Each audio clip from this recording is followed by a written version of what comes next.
So it's a shame that we've only just started recording, but never mind. So we have to bear in mind that these are metaphors, these are extended metaphors, and every metaphor, of course, will have its weaknesses and will have its flaws. But this one seems to work.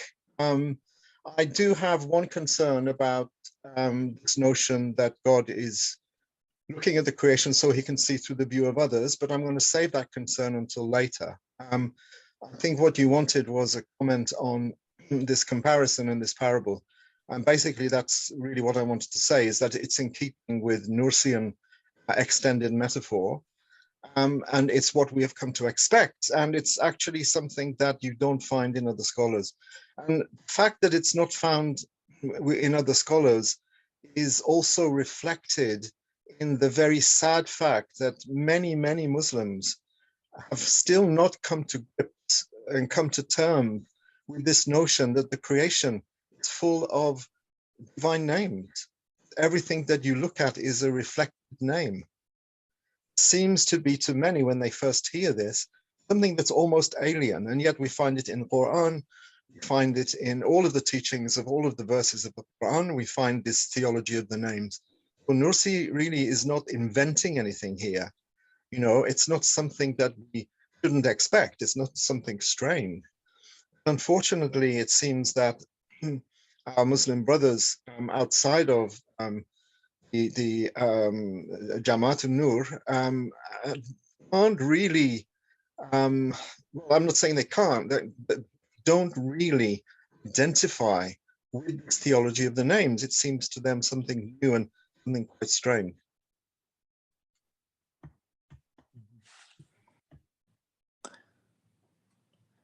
Mustafa, welcome. We just started the 11th word last week, so we were talking about how to approach the parables in general. So we are talking about, of course, the divine names, looking through the human attributes. So how we should consider certain things, so it could be a more balanced approach.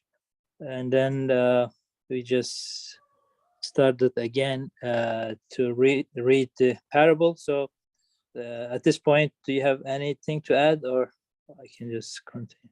Assalamu alaikum. Thank you very much, Faikarabi, for the overview, and thank you very much, Kolinabi, for your insights. What comes to my mind, as we said it, this comparison is like a pointer to the reality. It's not just like an imaginary story. So for every line, maybe every word is pointing something. So we should be maybe careful when we are reading and contemplating.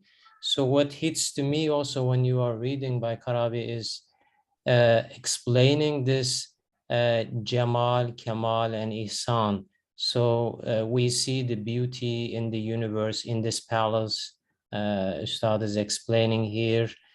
So there's a perfection on every corner, and also is very generous with the Ihsan. I think with this perfect comparison, story is short, but it has a very deep meaning to tackle these, challenges and the puzzles which so many years people are trying to deal with it. So I think this is my just the initial thoughts. Maybe later on we can go more deep.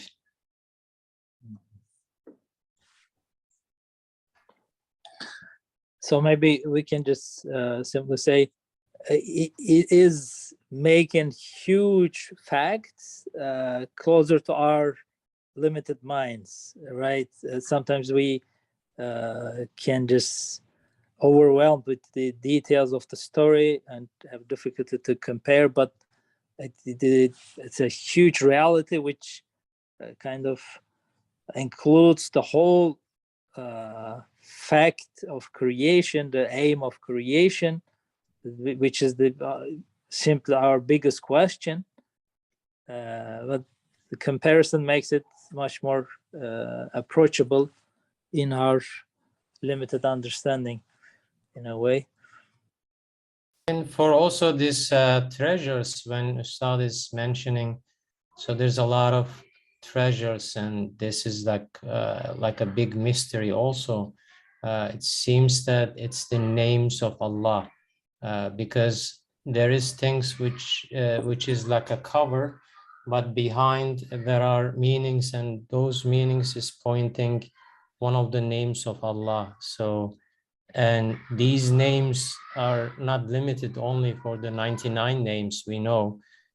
So when we look at it from the every scientific perspective or from social aspects of the universe, it is always explaining to us the purpose of the creation. I mean, of course, without the Quran and the Holy Scriptures and the Prophet Muhammad sallallahu alaihi wasallam, without them we cannot understand. But there are so much wisdom behind it. So Ustad is, I think, revealing with this example. I mean, with this comparison. Okay, thank you for the introduction. Inshallah, I wanna continue to the parable, unless anyone has anything to add.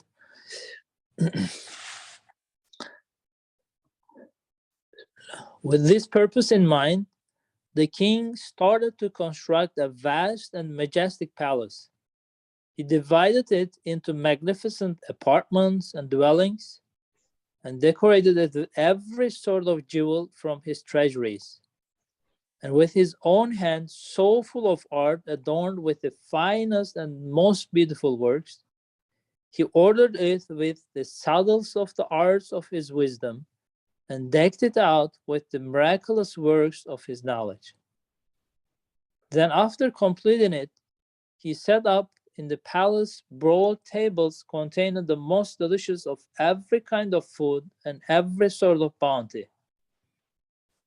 He specified an appropriate table for each group. He set out such a munificent and artful banquet that it was as though the boundless, priceless bounties he spread out had come into existence through the works of 100 subtle arts. Then he invited his people and subjects from all the regions of his lands to feast and behold the spectacle.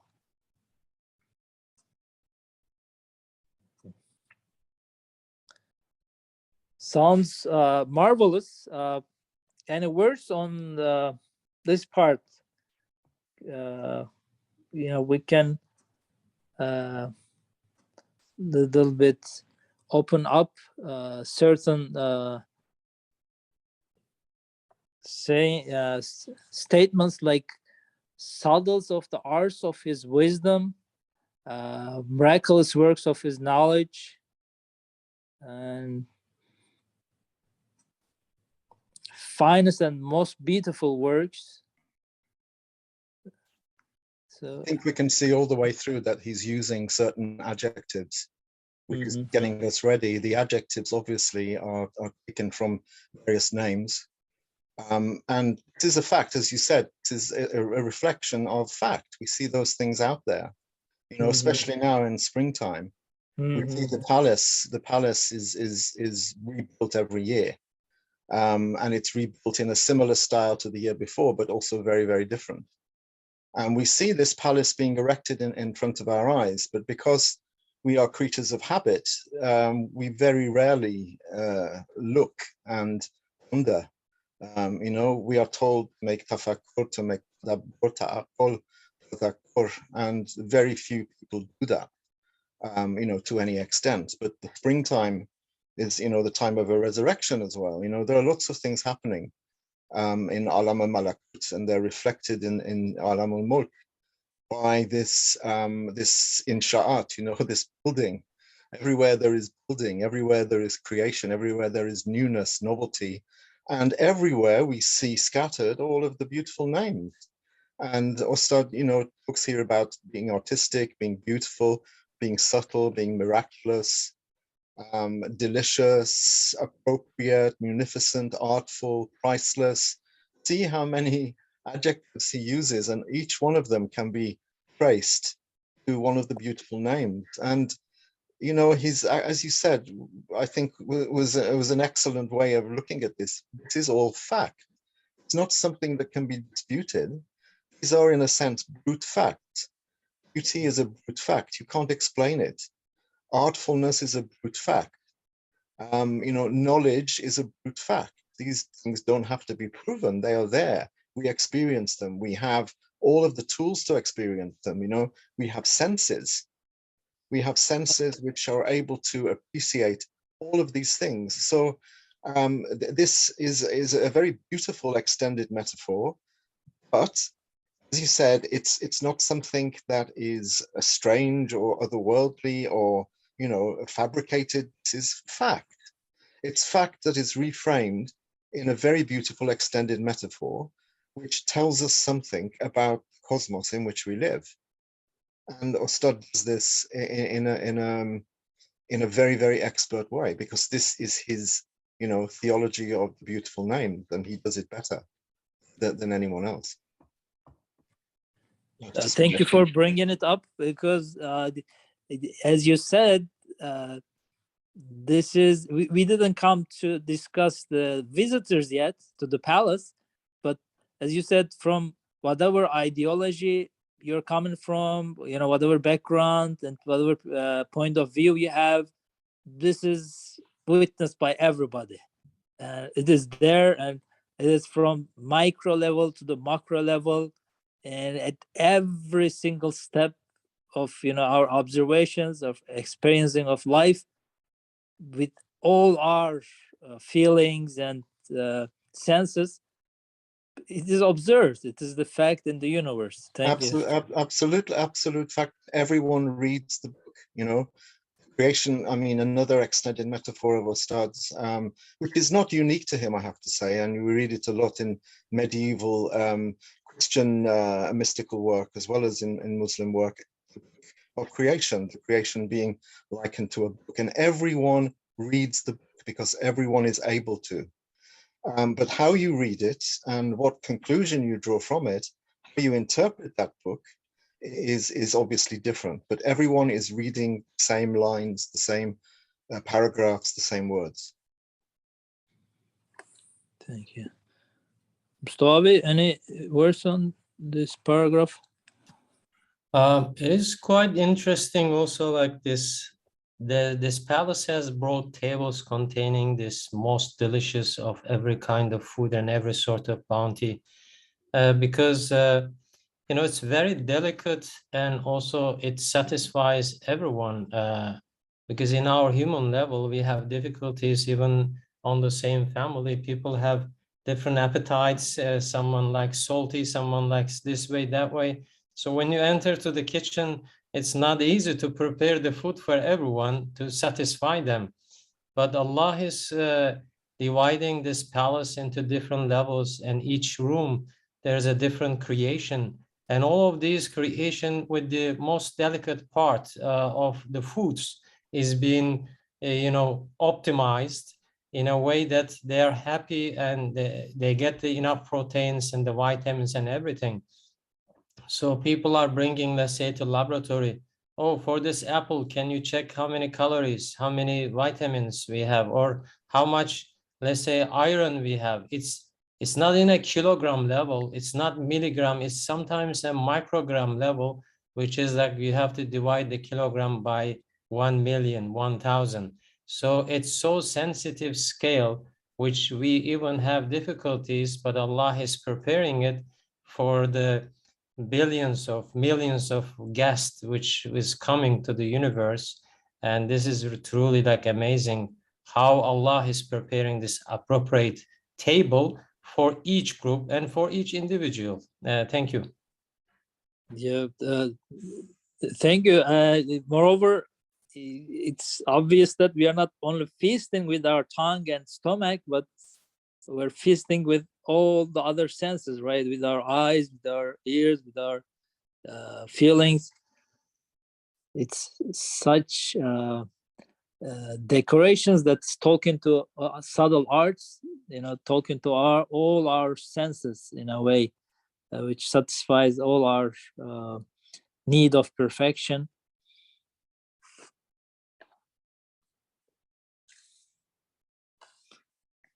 All right, inshallah, I wanna go on to next paragraph.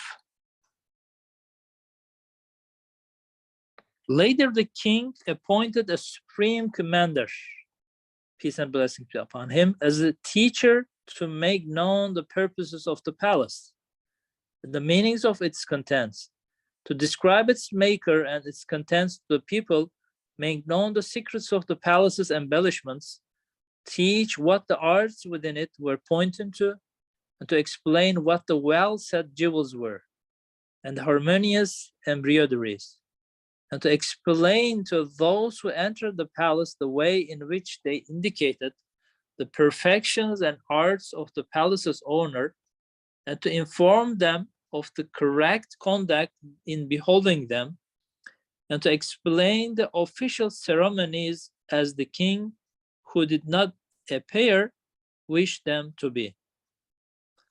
The teacher and instructor had an assistant in each area of the palace, while he himself remained in the largest apartment among his students, making the following announcement to all the spectators. He told them, "O people, by making this palace and displaying these things, our Lord, who is the king of the palace, wants to make himself known to you. You therefore should recognize him and try to get to know him. With these adornments, he wants to make himself loved by you.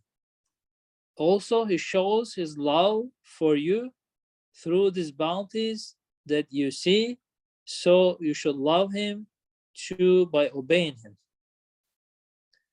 By making this palace and displaying these things, our Lord, who is the king of the palace, wants to make himself known to you. You therefore should recognize him and try to get to know him. And with these adornments, he wants to make himself loved by you. Also, he shows his love for you through these bounties that you see, so you should love him too by obeying him. And through these bounties and gifts, which are to be seen, he shows his compassion and kindness for you, so you should show your respect for him by offering thanks. And through these works of his perfection, he wants to display his transcendent beauty to you. So you should show your eagerness to see him and gain his regard. And through placing a particular stamp, a special seal, and an imitable signet on every one of these adorned works of art that you see, he wants to show that everything is particular to him and is the work of his own hand, and that is single and unique and independent and remote. You therefore should recognize that he is single and alone and without peer. Right. So we continue talking on the adornments, how they're this paragraph, so how they are talking to our senses. But now there is a teacher, there is a commander that takes us step by step around the palace and teach us about the etiquette of appropriate etiquette of approaching and going around, and how we can benefit and take away the best. So he's the guide to take us around the palace. So his explanation started with talking about the meaning, which is mostly on making the connection with the host, the owner of the palace. So in this step, how we should understand the purpose. Is this something that is familiar to the human being? You know, now, so thinking on the parable, is this something that we are so close, you know, to understand as a human being, or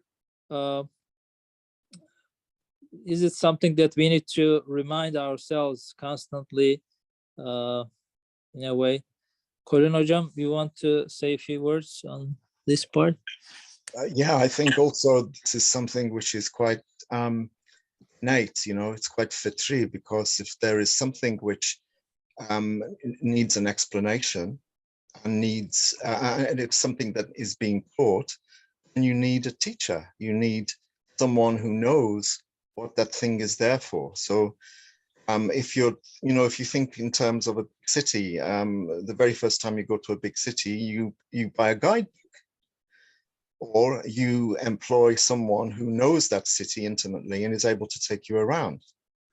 If you go to learn something at university, to do a course at university, you expect there to be someone there who will teach you, because there are things that you want to know about it. And when we look at the universe, it sort of shouts out that there are mysteries beneath mysteries beneath mysteries, you know. They say there's a riddle within an enigma within a puzzle, or the other way around.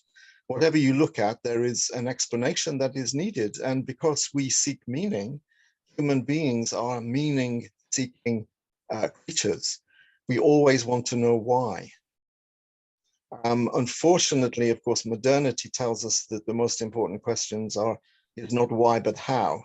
And so they sort of sidetrack us. But, you know, if we look at our innate you know, creational disposition, we see that we desire to have information about the things that we don't really understand. And therefore, for there to be a teacher is quite, I don't want to say natural, I don't like the word, but it's quite an innate thing. It's a usual thing. So there is nothing here that we wouldn't expect. And if you're talking about the creation, as we know, is portrayed as a means whereby the creator introduces himself. So it's a means of self-communication. Because this creator who is self-communicating is not physically present, and clearly there needs to be someone who can communicate with us on our level. Therefore, there is a human teacher who has a special insight into the palace, into the cosmos, and to the you know, the nature of the relationship between the cosmos and its creator. So there's nothing here that we wouldn't expect, really. You know, revelation is what we are faced with, and where there is revelation, there needs to be a revealer. And so this commander, this teacher, the supreme commander, is helping to reveal to us the creator behind the creation. And again, that is completely as one would expect. No, there's nothing unusual. So from our own daily experience, I'm just, you know, pondering for myself,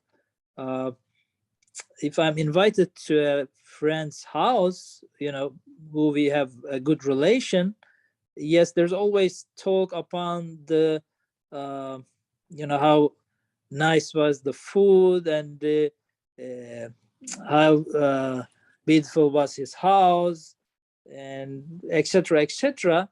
But at the end of all these things, it's all upon, you know, goes around our relation with that host, right? As a guest, I'm focusing on that relation. If I go there, I go for my friend. I'm not going for my best food or for my favorite food or something else that I'm interested in his possession, but I'm more concerned about that relation that he invited me. And so I'm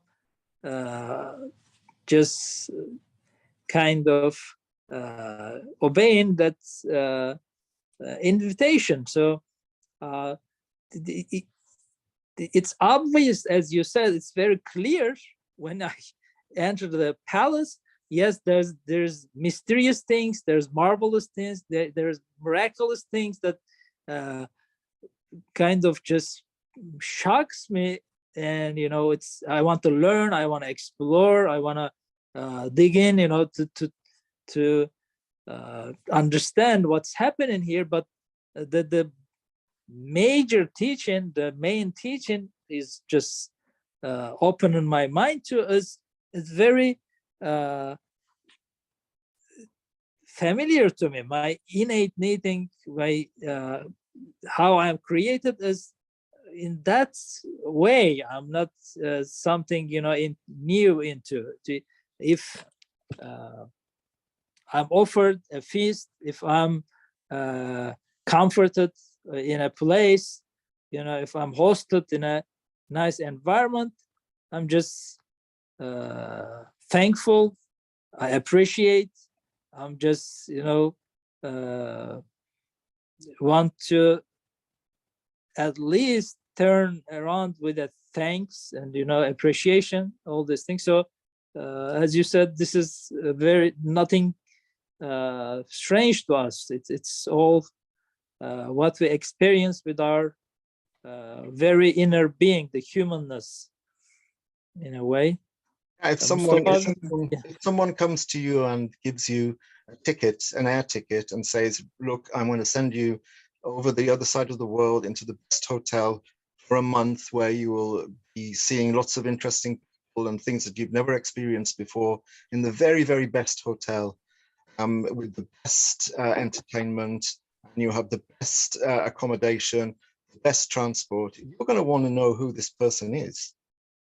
Why is he sending you there? Who is he? What does he want from you? This is something that's very, very innate. We are very curious, as human beings. We are very, very curious. We want to know, and we want meaning. We want to know what things mean. And if anyone denies that, then it's a lie, because human beings want to know what things mean, and also they want to know the purpose of things. These are the very, very human, as you said, human attributes. It's what makes us human. Unfortunately, these things are usually taught out of us by the secular system. The secular system tells us not to bother with looking for meaning unless it's practical meaning in the technological or scientific sense. This is something that we all have. Mm-hmm.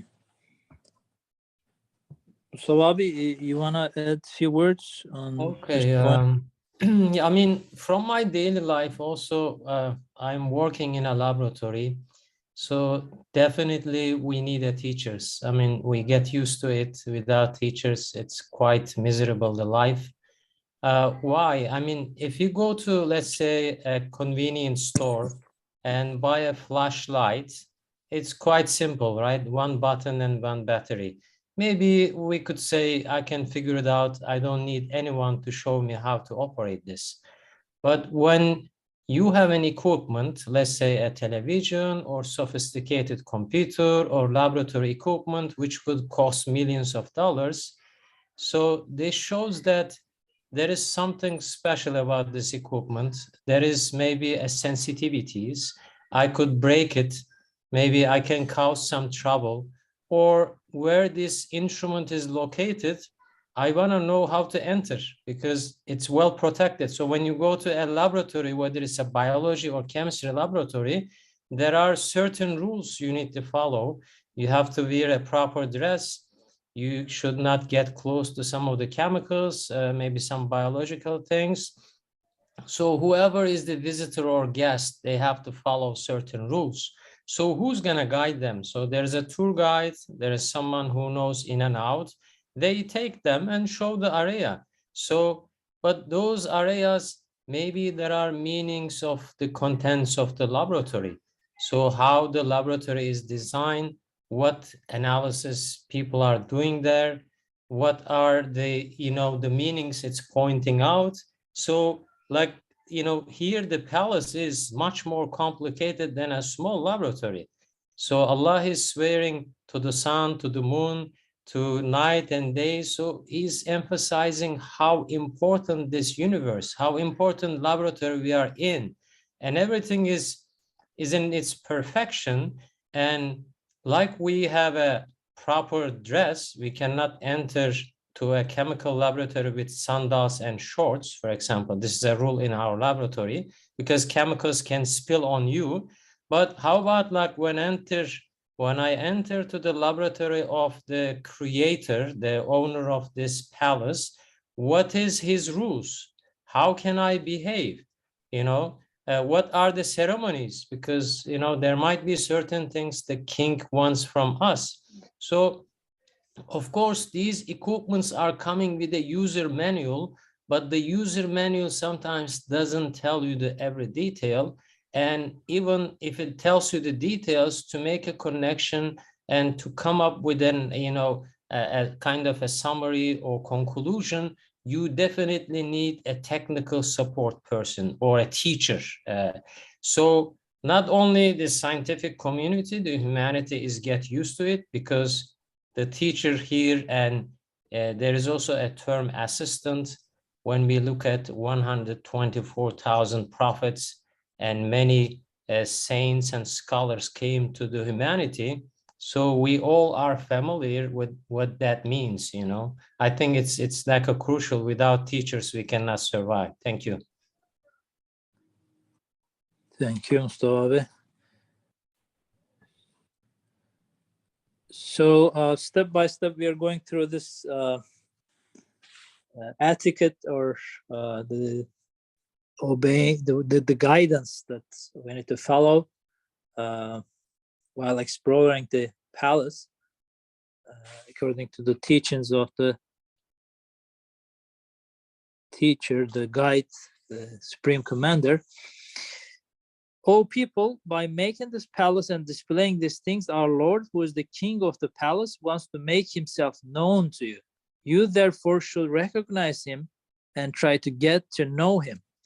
And with these adornments, he wants to make himself loved by you. Also, he shows his love for you through these bounties that you see. So you should love him too by obeying him. You should love him too by obeying him. And through these bounties, gifts which are to be seen, he shows his compassion and kindness for you.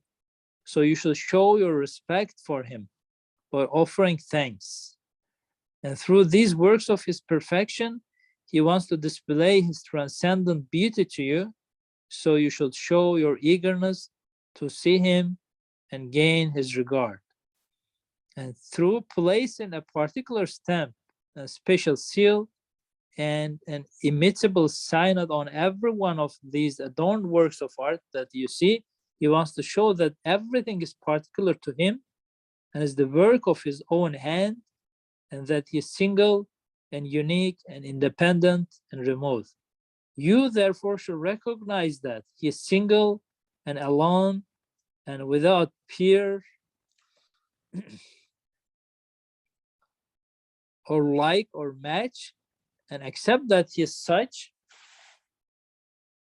He spoke further fitting words to the spectators like this concerning the king at the station.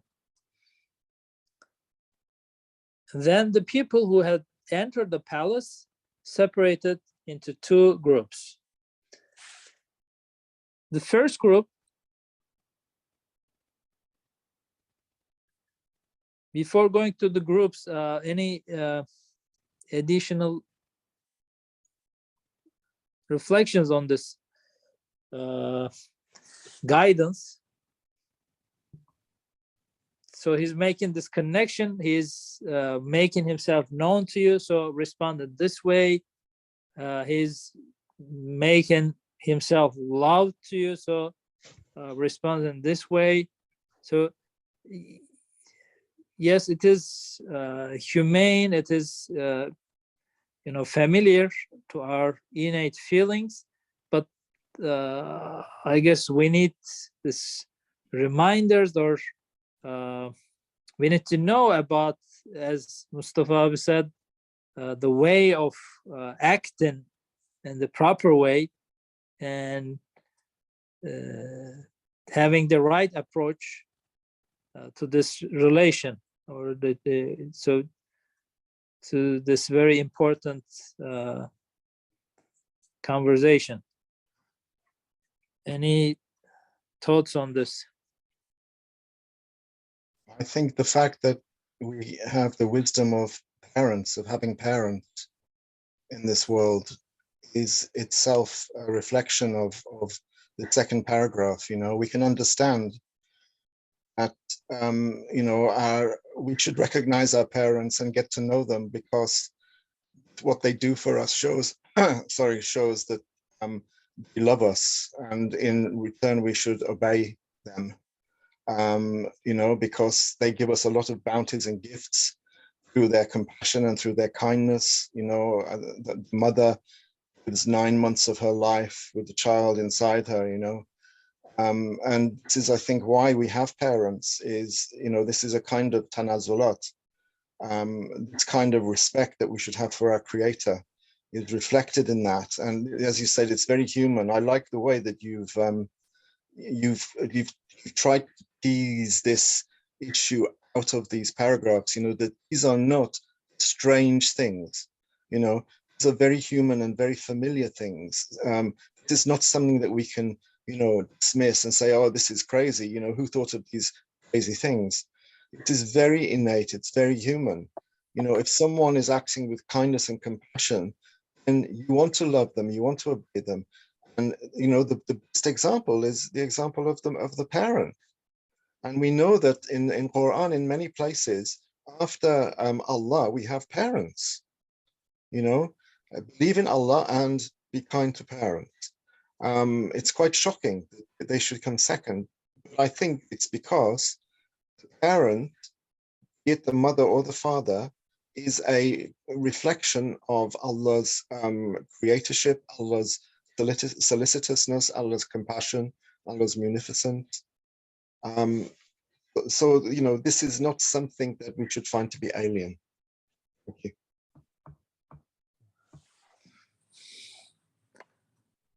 Nice. So inshallah, I wanna go read about these groups that are visiting the palace. Hopefully we'll have enough time to cover, partially at least.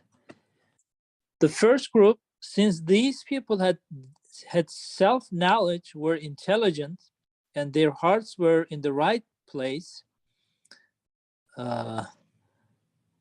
This interesting translation. So they have sound hearts, maybe.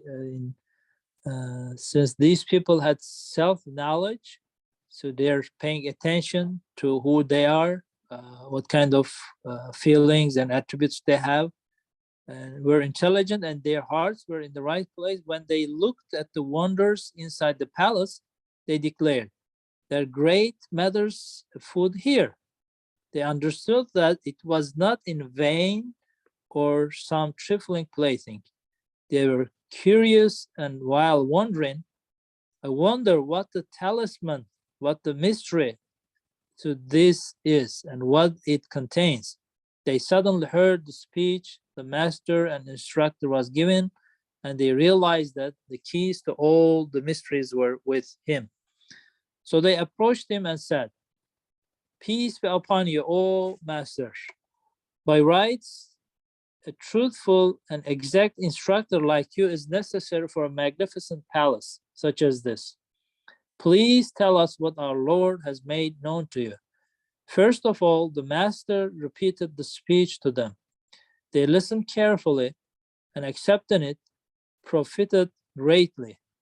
They acted as the king wished, and because the king was pleased at their becoming conduct and manners, he invited them to another special, elevated, ineffable palace. And he bestowed it on them in a way worthy of such a munificent king, and fitting for such obedient subjects, and suitable for such well-mannered guests, and appropriate to such an elevated palace. He made them permanently happy. As for the second group, because their minds were corrupted and their hearts extinguished. When they entered the palace, they were defeated by their evil commanding souls and took notice of nothing apart from the delicious foods. They closed their eyes to all the virtues and stopped up their ears to the guidance of the Master, Sallallahu Alaihi Wasallam, and the warnings of his students. They stuffed themselves like animals, then sank into sleep. They quaffed elixirs which had been prepared for certain other matters and were not to have been consumed. Then they became drunk and started shouting so much they greatly upset the other spectating guests. They were ill-mannered in the face of the glorious Maker's rules, so the soldiers of the palace's owner arrested them and cast them into a prison appropriate to such unmannerly people.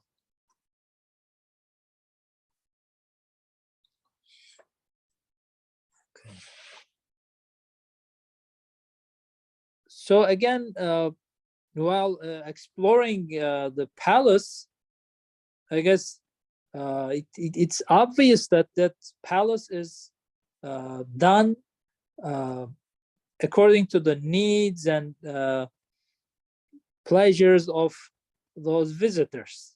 So they are new and they need introduction to the palace, but at the same time there's this great connection that they can relate to certain things, and immediately they can understand that these are not ordinary things. These are just not simple things, but there is something in it.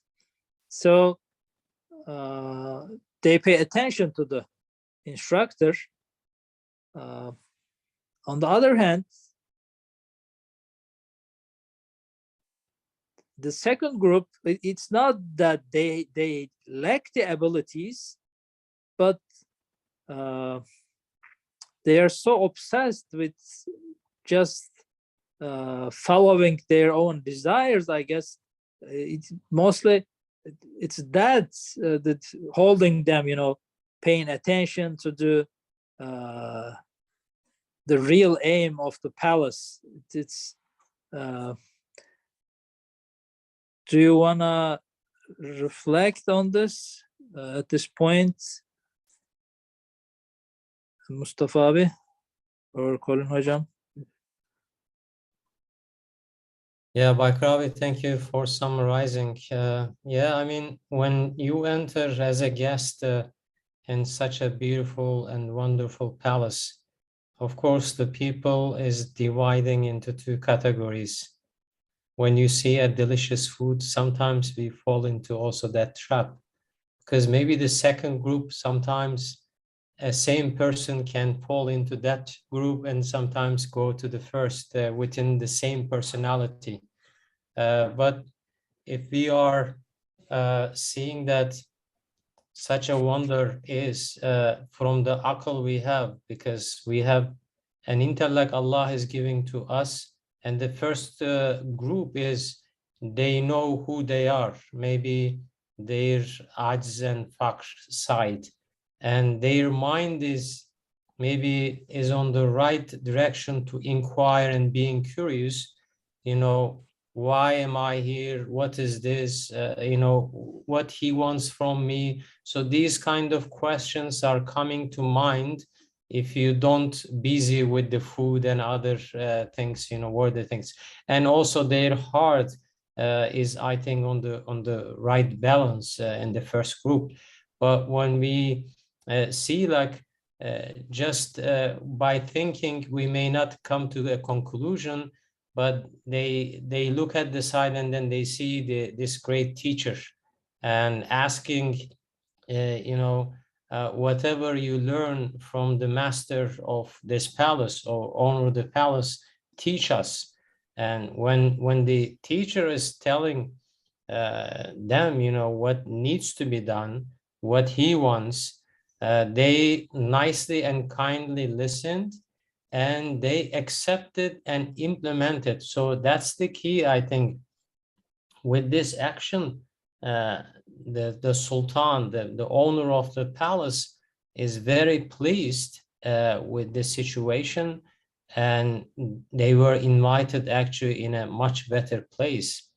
But in the second side, where the mind is corrupted and the heart is, closed, and they only think about the lower self desires, so this keeps them busy, and then it's kind of a rebellious group within the palace that needs to be controlled by the king or the owner of the palace. So it's quite amazing description of, how sometimes the modern life, we see it more towards the second group. Even, we may fall into that at some point. Thank you. Thank you. Any reflections at this point, Colin Abi? No, I think that Mustafa put it very well. Yeah, I think so. It was very interesting. You point out that yes, these visitors go into two groups, but sometimes we can fall into either or, the first one or the second. So very interesting. Even the second group, which they're stuck with the delicious foods and those certain things they're just busy with, it should be a way that takes us to the host according to the teachings of the master. So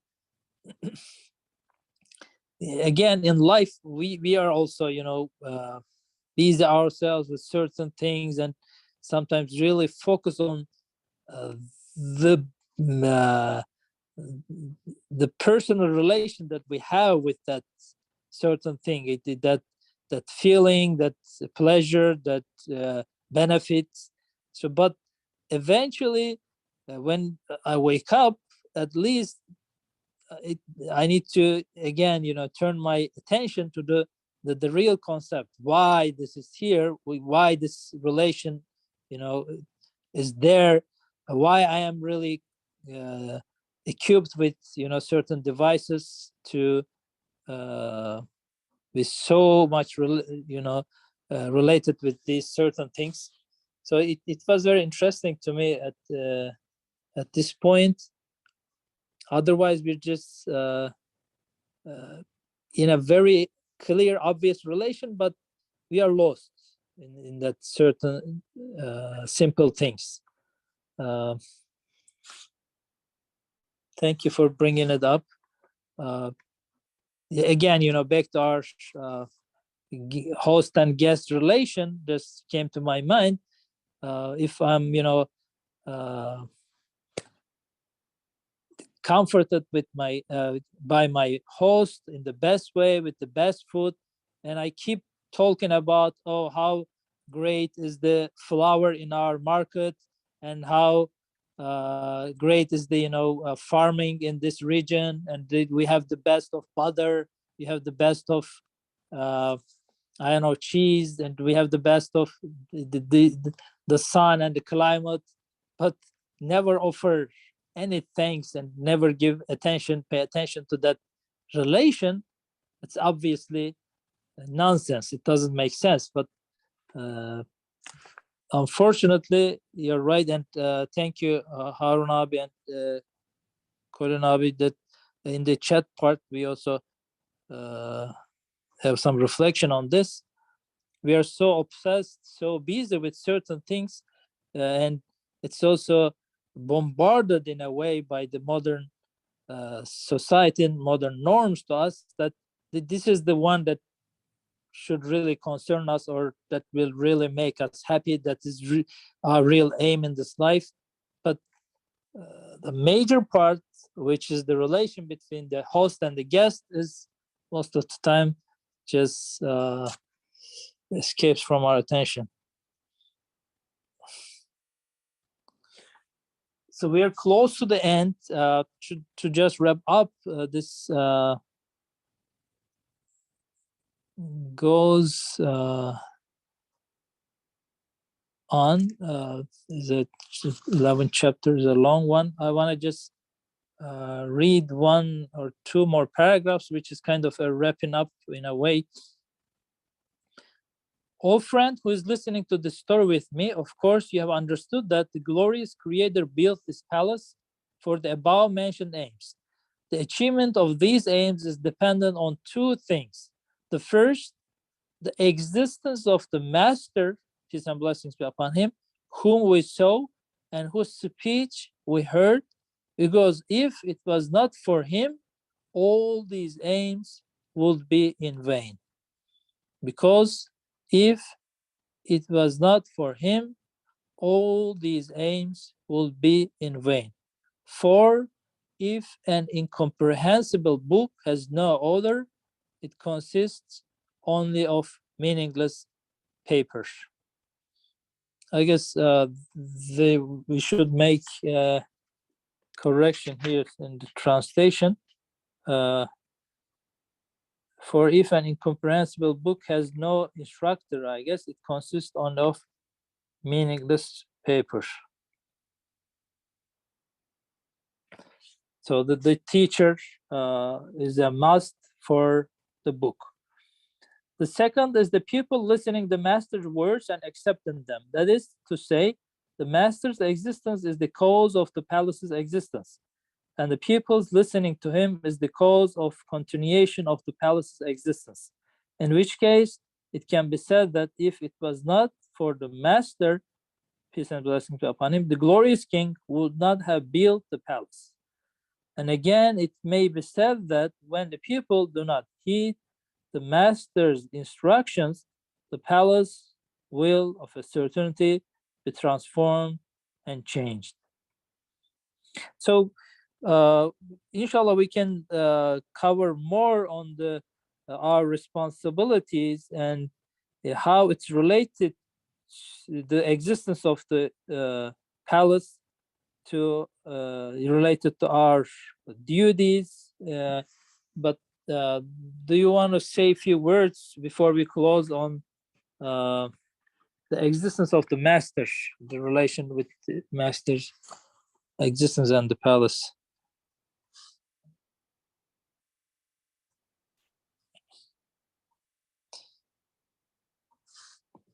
Maybe we are kind of short of time, so inshallah we can cover this for the next week. Koran Hocam, you want to close with a prayer? سبحانك لا علم لنا إلا ما علمتنا إنك أنت العليم الحكيم.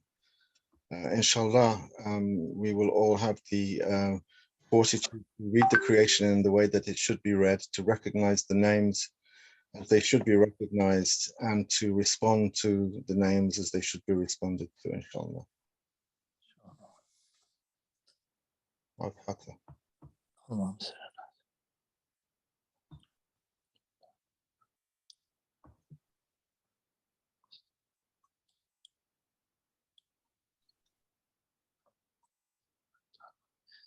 Thank you so much for joining us this week.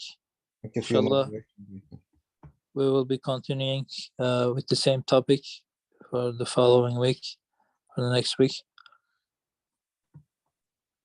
Inshallah. Assalamu alaikum. Alaikum salam. Keep us in your prayers. Alaikum salam.